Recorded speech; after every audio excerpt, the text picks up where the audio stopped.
If your village dreads the arrival of a worm, you know true terror.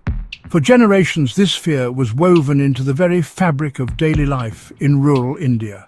The mere mention of the worm sent shivers through entire communities, casting a shadow over every season. If you've heard tales of a little dragon lurking in your water, you're not just hearing a story, you're living history. This was a reality for millions, where every sip from a well or pond could bring a nightmare to life. And if you survived it, you're part of India's remarkable victory. A victory that was hard fought and hard won by ordinary people who refused to surrender to despair. For thousands of years, Drancunculus haunted India's heartlands.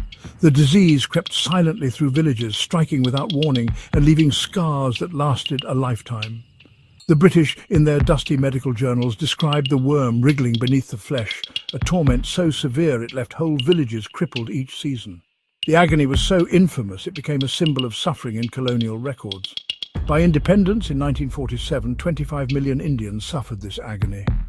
The pain and disability robbed families of livelihoods and children of their childhoods. The monster, Drancunculus medinensis, entered through a sip of water, then grew slowly, painfully, inside you. Invisible to the naked eye, it transformed the most basic act, drinking water, into a gamble with fate. When it emerged, the pain was unbearable, the cure, a slow and gruesome extraction. The worm could take weeks to remove, inch by inch, as families watched and waited, powerless to help. Entire communities lived in fear. The threat was constant and the suffering relentless. Some officials were exiled to worm-infested areas as punishment. The disease was so dreaded, even those in power used it as a tool of fear and control. The suffering was both body and soul. It broke spirits, isolated the afflicted, and left deep emotional wounds that lingered long after the worm was gone. But in the 1980s, India fought back. A new hope arrived in the form of dedicated health workers determined to end the cycle of pain. Health workers hunted the worm, clean water was delivered.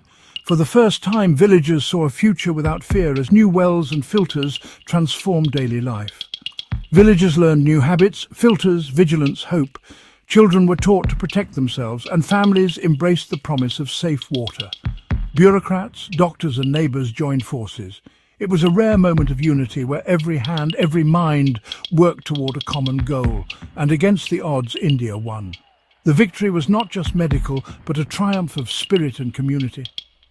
In 1996, the last worm emerged in Rajasthan. It was a moment of quiet celebration, marking the end of an ancient curse.